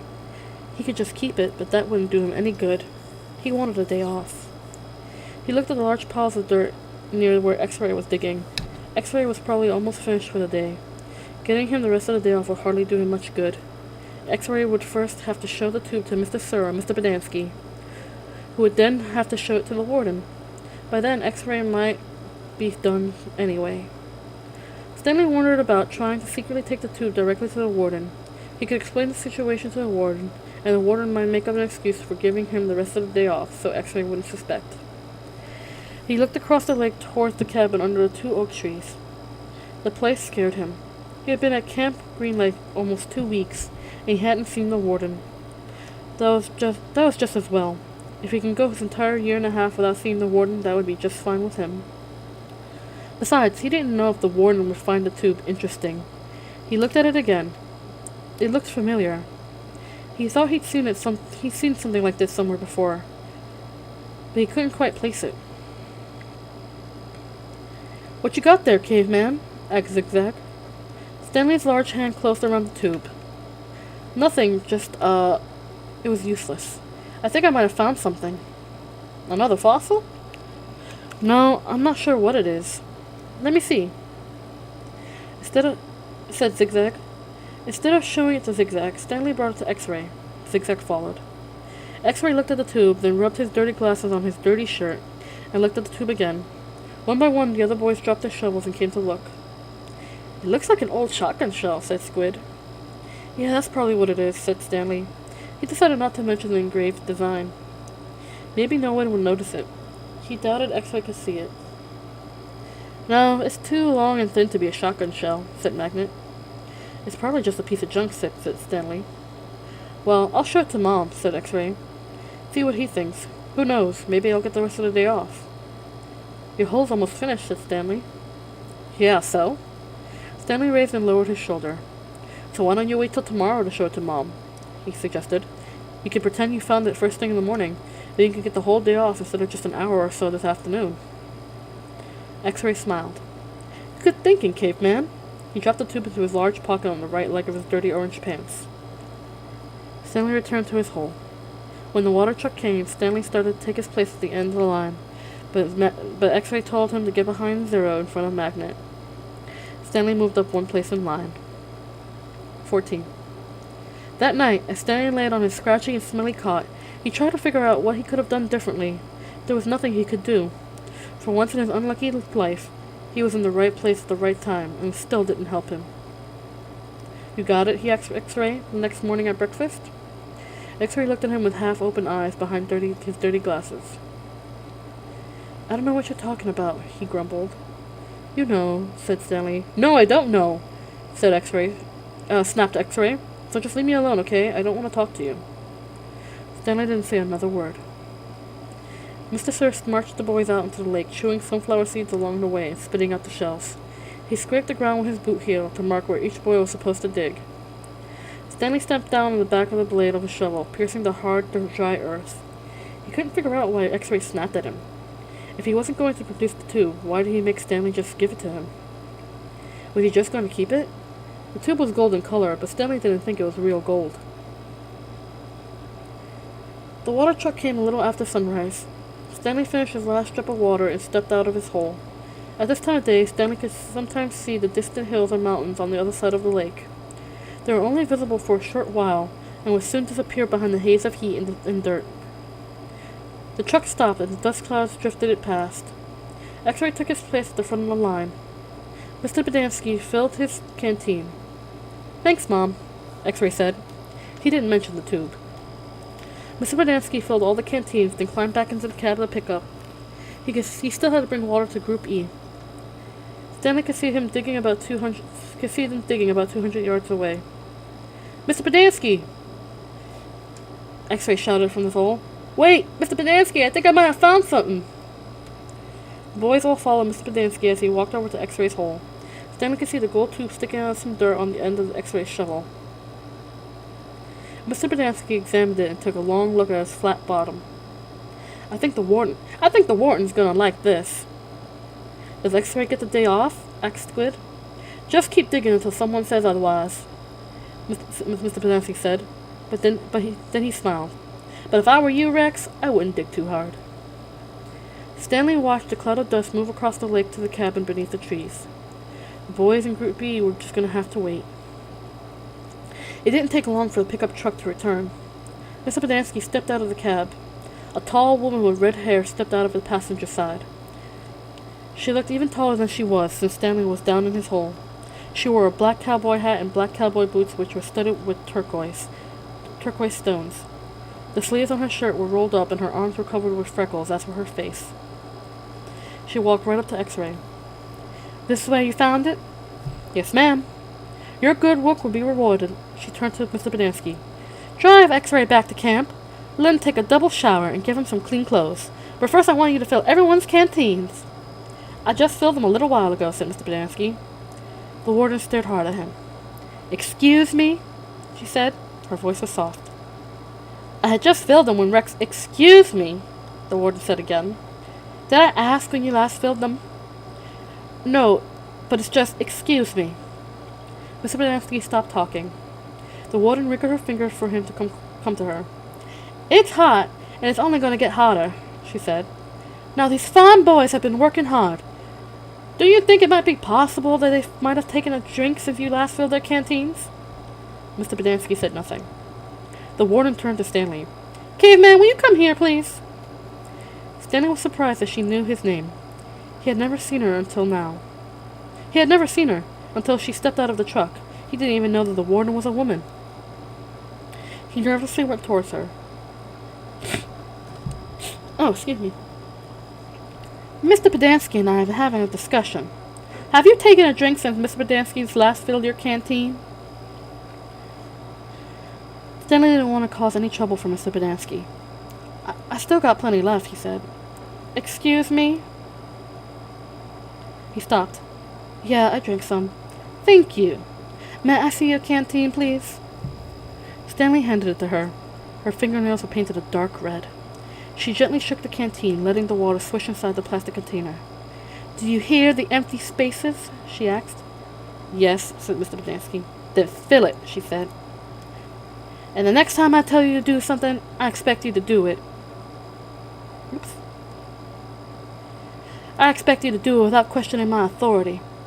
If it's too much trouble to fill a canteen, I'll give you a shovel. You can dig the hole, and the caveman can fill up your canteen." She turned back to Stanley. "I don't think that would be too much trouble for you, would it?" "No," said Stanley. "So what will it be?" she asked Miss Pedanski. "Do you want to fill the canteens, or do you want to dig?" "I'll fill the canteens," said Mr. Pedanski. "Thank you." 15. Mr. Pedanski filled the canteens. The warden got a pitchfork out from the back of the pickup. She poked it through X-Ray's dirt pile to see if anything else might have been buried there as well.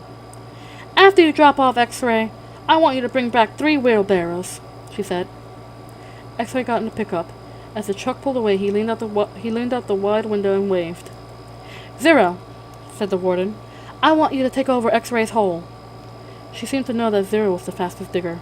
"Armpit and Squid, you will keep digging where you have been," she said. "But you're each going to have a helper. Zigzag, you help Armpit. Magnet will help Squid. And Caveman, you'll work with Zero. We're going to dig the dirt twice. Zero will dig it out of the hole, and Caveman will carefully shovel it into the wheelbarrow. And Zigzag will do the same for Armpit, and the same with Magnet and Squid. We don't want to miss anything. If either of you find something, you'll both get the rest of the day off, and a double shower. When the wheelbarrows are full, you are to dump them away from this area. We don't want any dirt piles to get into the way."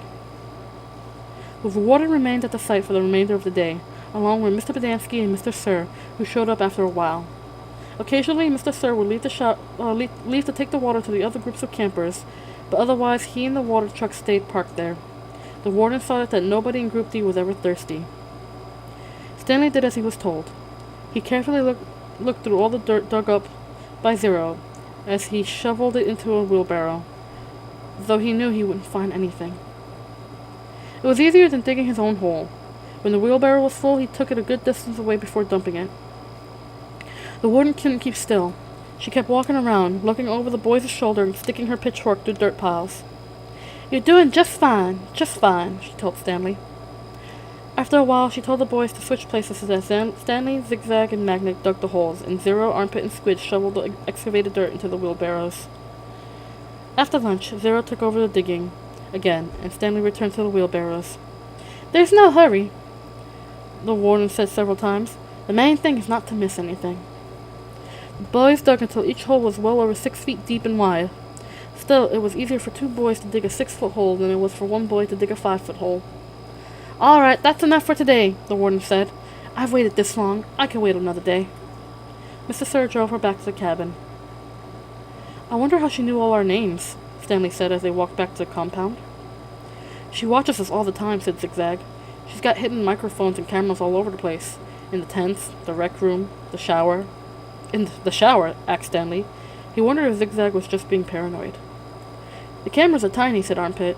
"No bigger than the toenail on your little toe." Stanley had his doubts about that. He didn't think they could make cameras that small. Microphones, maybe. He realized that's why X-Ray didn't want to talk to him about the gold tube at breakfast. X-Ray was afraid the warden might have been listening. One thing was certain. They weren't just digging to build character. They were definitely looking for something. And whatever they were looking for, they were looking in the wrong place. Stanley gazed out across the lake towards the spot where he had been digging yesterday, where he found the gold tube. He dug the hole into his memory. 16. As Stanley entered the rec room, he could hear X-Ray's voice from all the way across the room. "See what I'm saying?" said X-Ray. "Am I right or am I right?" The other bodies in the room were little more than bags of flesh and bone, dumped across broken chairs and couches.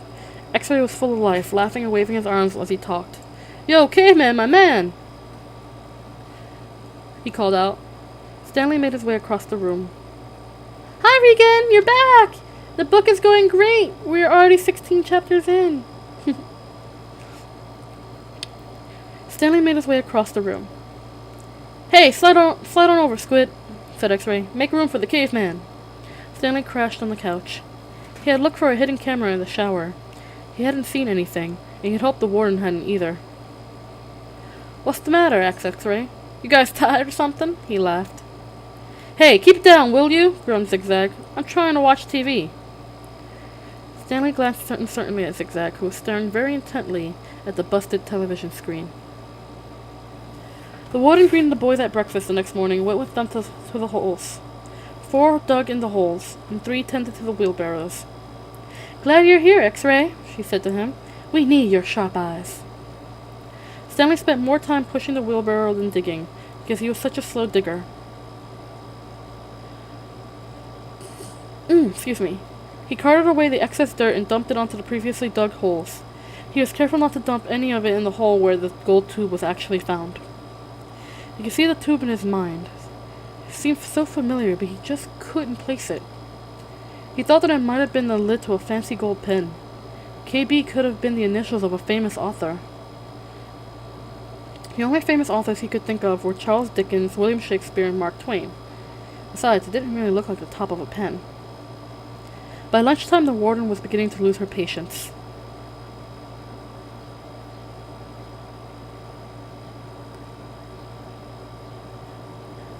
Yeah, it always felt like it was long. It always used to feel like it was long, but these chapters are actually quite short. Oh, I'm sorry, but I'm sorry your plans didn't go all well, but I'm glad you're here. I'm glad you're here. I'm glad you're here with me. Thank you for being here, Regan. Thank you for being here.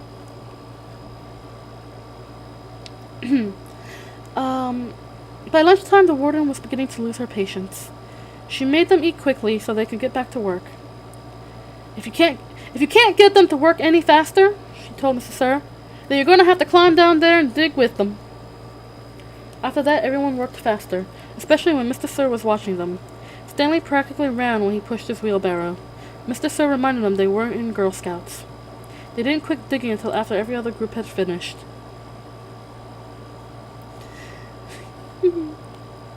"I'm glad you enjoyed my streams, Regan. Thank you." Later, as Stanley sat sprawled across an understuffed chair, he tried to think of a way to tell the warden where the tube was really found without getting himself or X-Ray into trouble. It didn't seem possible. He even thought about sneaking out at night and digging in that hole by himself. But the last thing he wanted to do after digging all day was to dig at night too.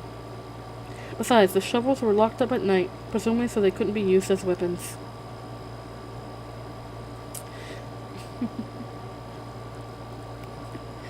Mr. Pedansky entered the rec room. "Stanley!" he called as he made his way to him. "His name is Caveman." "Stanley!" said Mr. Pedansky. "My name's Caveman," said Stanley. "Well, I have a letter here for someone named Stanley Yelnats," said Mr. Pedansky. He turned over an envelope in his hand. "It doesn't say Caveman anywhere." Thanks," said Stanley, taking it. It was from his mother. "Who's it from?" Squid asked. "Your mother?" Stanley put it in the big pocket of his pants. "Aren't you going to read it to us?" asked Armpit. "Give him some space," said X-Ray. "If Caveman doesn't want to read it to us, he doesn't have to. It's probably from his girlfriend." Stanley smiled. He read it later, after the other boys had gone to dinner. "Dear Stanley, it was wonderful to hear from you. Your letter made me feel like one of those other moms who can afford to send their kids to summer camp. I know it's not the same, but I'm very proud of you for trying to make the best of a bad situation. Who knows, maybe something good will come of this.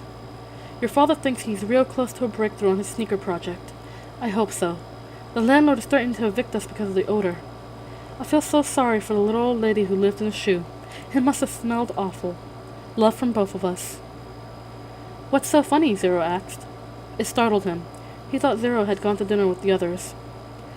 Nothing, just something my mom wrote. What'd she say? Zero asked. Nothing. Oh, sorry, said Zero. Well, see, my dad is trying to invent a way to recycle old sneakers. So the apartment kind of smells bad. Because he's always cooking these old sneakers. So anyway, in the letter, my mom said that she felt sorry for the little old lady who lived in the shoe. You know, because it must have smelled bad in there. Zero stared at him blankly at him. You know, the nursery rhyme? Zero said nothing. You've heard the nursery rhyme about the little old lady who lived in a shoe. No. Stanley was amazed. How does it go? Zero asked. Didn't you ever watch Sesame Street? Stanley asked. Zero stared blankly. Stanley headed on to dinner. He would have felt pretty silly reciting her nursery rhymes at Camp Green Lake. 17. For the next week and a half, the boys continued to dig in and around the area where X-Ray had supposedly found the gold tube. They widened X-Ray's hole, as well as the holes of Armpit and Squid, as well as the holes that Armpit and Squid had been digging until the fourth day, when all three holes met and formed one big hole. As the day wore on, the warden became less and less patient. Sure, okay. Have a good have a good night, Regan. You lurk all you want. You're always welcome to lurk here. You know that. As the day wore on, Warden became less and less patient. She arrived later in the morning and left earlier in the afternoon. Meanwhile, the boys continued to dig later and later. This is no bigger than the one I left you yesterday, she said after arriving late one morning, well after sunrise. What have you been doing down there? Nothing, said Squid. It was the wrong thing to say. At that moment, Armpit was returning from a bathroom break. How nice of you to join us, she said. And what have you been doing? I had to, go. The warden jabbed at Armpit with her pitchfork, knocking him backward into the big hole. The pitchfork left 3 holes in front of his shirt and 3 tiny spots of blood. You're giving these boys way too much water, the warden told Mr. Podansky. They continued to dig until late afternoon, not long after all the other groups had finished for the day.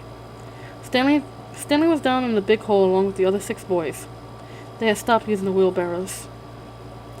He dug his shovel into the side of the hole. He scooped up some dirt and was raising it up to the surface when Zigzag's shovel caught him in the side of the head. He collapsed. He wasn't sure if he passed out or not. He looked up to see Zigzag's wild head staring down at him. I ain't digging that dirt up, Zigzag said. That's your dirt. Hey, Mom! Magnet called. Caveman's been hurt! Stanley brought his fingers up to the side of his neck. He felt his wet blood and a pretty big gash just below his ear. Magnet helped Stanley to his feet and then up and out of the hole. Mr. Sir made a bandage out of a piece of his sack of sunflower seeds and taped it over Stanley's wound. He then told him to get back to work. It isn't nap time. When Stanley returned to his hole, Zigzag was waiting for him. That's your dirt, said Zigzag. You have to dig it up. It's covering up my dirt. Stanley felt a little dizzy. He could see a small pile of dirt. It took him a moment to realize it was the dirt in which he had just been on his shovel when he was hit. He scooped it up, and Zigzag dug his shovel into the ground underneath where Stanley's dirt had been. 18. The next morning, Mr. Stern marched the boys to another section of the lake, and each boy dug his own hole, 5 feet deep and 5 feet wide. Stanley was glad to be away from the big hole. At least now he knew just how much he had to dig for the day, and it was a relief not having the other shovels swing past his face, or the warden hanging around. He dug his shovel into the dirt and then slowly turned to dump it into a pile. He had to make sure he turned smooth and slow. If he jerked too quickly, he felt a throbbing pain just above his neck where Zigzag's shovel had hit him. That part of his head between his neck and ear was considerably swollen. There were no mirrors in camp, but he imagined it looked like he had a hard-boiled egg sticking out of him. The remainder of his body hardly hurt at all. His muscles had strengthened, and his hands were tough and calloused. He was still the slowest digger, but not all that much slower than Magnet. Less than 30 minutes after Magnet returned to the camp, Stanley spat in his hole. After his shower, he pulled his dirty clothes into his crate and got out a box of stationery. He stayed in the tent to write the letter so Squid and the other boys wouldn't make fun of him for writing to his mother. Dear Mom and Dad, camp is hard but challenging. We've been running obstacle courses and having to swim long distances on the lake. Tomorrow we learn. He stopped writing as Zero walked into the tent, then returned to his letter. He didn't care what Zero thought. Zero was nobody. To rock climb. I know that sounds scary, but don't worry. Zero's standing beside him now, watching him write. Stanley turned and felt his neck throb. I don't like it when you read over my shoulder, okay? Zero said nothing. I'll be careful. It's not all fun and games here, but I think I'm getting a lot out of it. It builds character. The other boys... I don't know how, said Zero. What? Can you teach me? Stanley didn't know what he was talking about. Teach you what, to rock climb? Zero stared at him with penetrating eyes. What? Thought Stanley. He was hot, tired, and sore. I want to learn how to read and write, said Zero. Stanley let out a short laugh. He wasn't laughing at Zero. He was just surprised. All this time he had thought Zero was reading over his shoulder. Sorry, he said. I don't know how to teach. After digging all day, he didn't have the strength to try and teach Zero to read and write. He needed to save his energy for the people who counted. You don't have to teach me how to write, said Zero. Just to read. I don't have anybody to write to. Sorry, Stanley said again. His muscles and hands weren't the only part of his body that had toughened over the past several weeks. His heart had hardened as well. He finished his letter. He barely had enough moisture in his mouth to seal and stamp the envelope. Seems that no matter how much water he drank, he was always thirsty. 19. He was awakened one night by a strange noise. At first he thought it might have been some kind of animal, and it frightened him. But as the sleep cleared from his head, he realized the noise was coming from the cot next to him. Squid was crying. You okay? Stanley whispered. Squid's head jerked around. He sniffed and caught his breath. Yeah, I'm fine, he whispered and sniffed again. In the morning, Stanley asked Squid if he was feeling better. What are you, my mother? Asked Squid. Stanley raised and lowered one shoulder. I got allergies, okay? Squid said. Okay, said Stanley. You open your mouth again, I'll break your jaw. Stanley kept his mouth shut for most of the time. He didn't talk too much with any of the boys, afraid that he might say the wrong thing. They called him cavemen and all, but he couldn't forget that they were dangerous, too. They were all here for a reason. As Mr. Sir would say, this wasn't a Girl Scouts camp. Stanley was thankful that there were no racial problems. X-Ray, Armpit, and Zero were black. He, Squid, and Zigzag were white. Magnet was Hispanic. On the lake they were all the same reddish-brown color, the color of dirt. He looked up from his hole to see the water truck and his trailing dust cloud. His canteen was still almost a quarter full. He quickly drank it down, then took his place in line, behind Magnet and in front of Zero. The air was thick with heat, dust, and exhaust fumes. Mr. Sir filled their canteens. The truck pulled away. Stanley was back in his hole, shovel in hand, when he heard Magnet call out, Anyone want some sunflower seeds? Magnet was standing at ground level, holding a sack of seeds. He popped a handful into his mouth, chewed and swallowed, shells and all. Over here, called X-Ray. The sack looked to be about half full. Magnet rolled up the top, then tossed it to X-Ray. How did you get them without Mr. Sir seeing you? Asked Armpit. I can't help it, Magnet said. He held up both hands, wriggling his fingers, and laughed. My fingers are like little magnets. The sack went from X-Ray to Armpit to Squid. It's sure good to eat something that doesn't come from a can, said Armpit. Squid tossed the sack to Zigzag. Stanley knew it would come to him next. He didn't even want it. From the moment Magnet shouted, Anyone want sunflower seeds? He knew there would be trouble. Mr. Sir was sure to come back. And anyway, the salted shells will only make him thirsty. Coming your way, caveman, said Zigzag. Airmail and special delivery. It's unclear whether the seeds spilled before they got to Stanley or after he dropped the bag. It seems to him that Zigzag hadn't rolled out the top before throwing it, and that was all the reason he didn't catch it. But it all happened very fast. One moment the sack was flying through the air, And the next thing Stanley knew, the sack was in his hole and the seeds were spilled across the dirt. "Oh, man," said Magnet. "Sorry," said Stanley as he tried to sweep the seeds back into the sack. "I don't want to eat dirt," said X-Ray. Stanley didn't know what to do. "The truck's coming!" shouted Zigzag. Stanley looked up at the approaching dust cloud and then back down to the spilled seeds. He was in the wrong place at the wrong time. What else is new? He dug his shovel into the hole and tried to turn over the dirt and bury the seeds. What he should have done, he realized later, was knock one of his dirt piles back into his hole, but the idea of putting dirt into his hole was unthinkable. "Hello, Mr. Sir," said X-Ray. "Back so soon?" "Seems like you were just here," said Armpit. "Time flies when you're having fun," said Magnet. Stanley continued to turn the dirt over in his hole. "You Girl Scouts having a good time?" asked Mr. Skur. He moved from one hole to another. He kicked a dirt pile by Magnet's hole, then moved towards Stanley. Stanley could see 2 seeds at the bottom of the hole. As he tried to cover them up, he unearthed the corner of the sack. "Well, what do you know, caveman?" said Mr. Sir, standing over him. "It looks like you found something." Stanley didn't know what to do. "Dig it out," said Mr. Sir. "We'll take it to the warden. Maybe she'll give you the rest of the day off." "It's not anything," Stanley muttered. "Let me be the judge of that," said Mr. Sir. Stanley reached down and pulled up the empty burlap sack.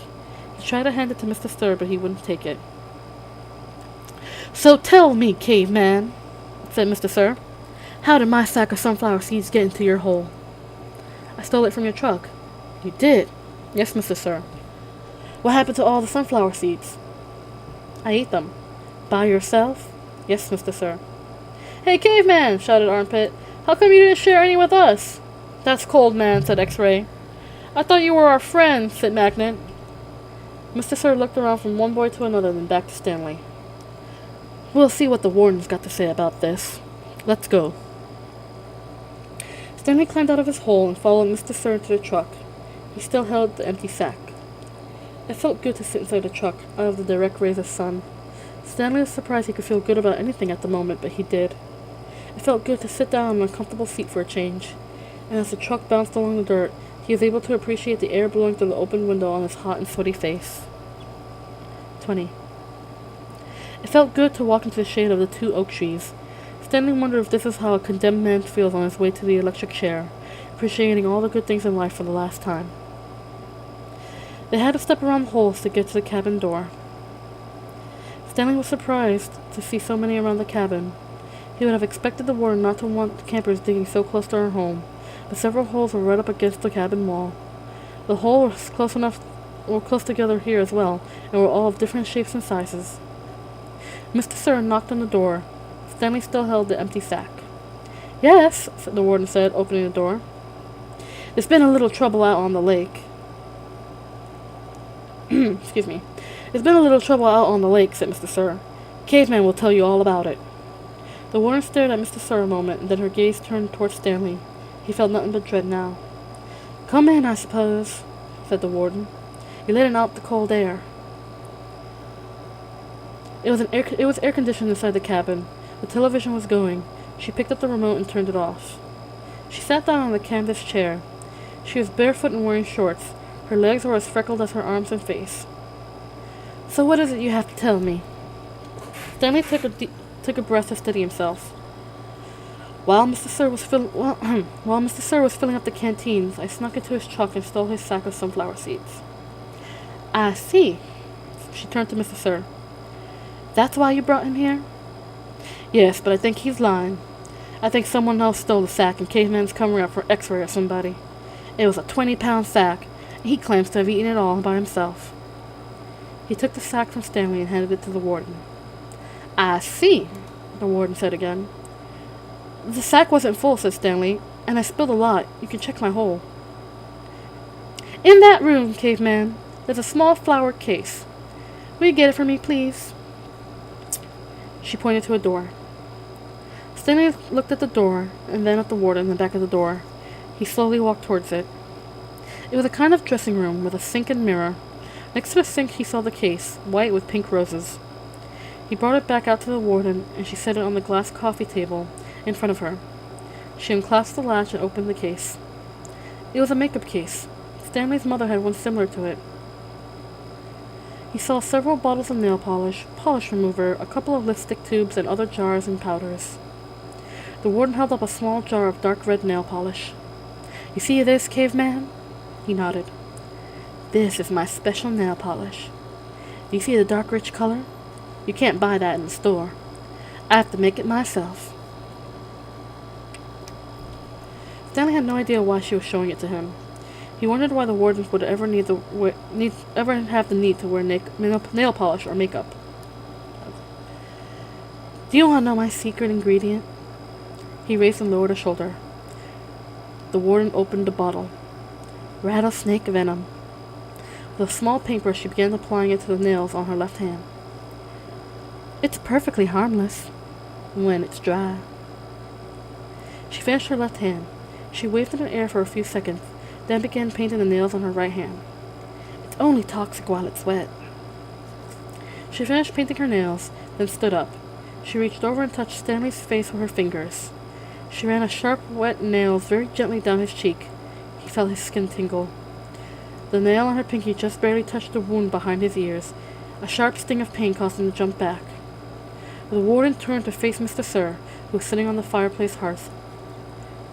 "So you think he stole your sunflower seeds?" "No, he says he stole them, but I think it was—" She stepped forward towards him and struck him across the face. Mr. Sir stared at her. He had 3 long red marks slanting across the left side of his face. Stanley didn't know if the redness was caused by her nail polish or his blood. It took a moment for the venom to sink in. Suddenly, Mr. Sir screamed and clutched his face with both hands. He let himself fall over, rolling on the hearth and onto the rug. The warden spoke softly. "I don't especially care about your sunflower seeds," Mr. Sir moaned. "If you must know," said the warden, "I liked it better when you smoked." For a second, Mr. Sir's pain seemed to recede. He took several long, deep breaths. Then his head jerked violently. He let out a shrill scream, worse than the one before. The warden turned to Stanley. "I suggest you go back to your hole now." Stanley started to go, but Mr. Sir laid in the way. Stanley could see the muscles on his face jump and twitch. His body writhed in agony. Stanley stepped carefully over him. "Excuse me," said the warden. Stanley was too frightened to speak. "He's not going to die," said the warden, "unfortunately for you." 21. It was a long walk back to his hole. Stanley looked out through the haze of heat and dirt at the other boys, lowering and raising their shovels. Group D was the farthest away. He realized that once again he would be digging long after everyone else had quit. He had hoped to finish before Mr. Sir recovered. He didn't want to be out here alone with Mr. Sir. "He won't die," the warden had said, "unfortunately for you." Walking across the desolate wasteland, Stanley thought about his great-grandfather, not the pig stealer, but the pig stealer's son, the one who was robbed by Kissing Kate Barlow. He tried to imagine how he must have felt after Kissing Kate had left him stranded in the desert. It probably wasn't a whole lot different from the way he himself felt now. Kate Barlow had left his great-grandfather to face the hot, barren desert. The warden had left Stanley to face Mr. Sir. Somehow his great-grandfather had survived for 17 days before he was rescued by a couple of rattlesnake hunters. He was insane when they found him. When he asked how he lived so long, he said he found refuge on God's thumb. He spent nearly a month in a hospital. He ended up marrying one of the nurses.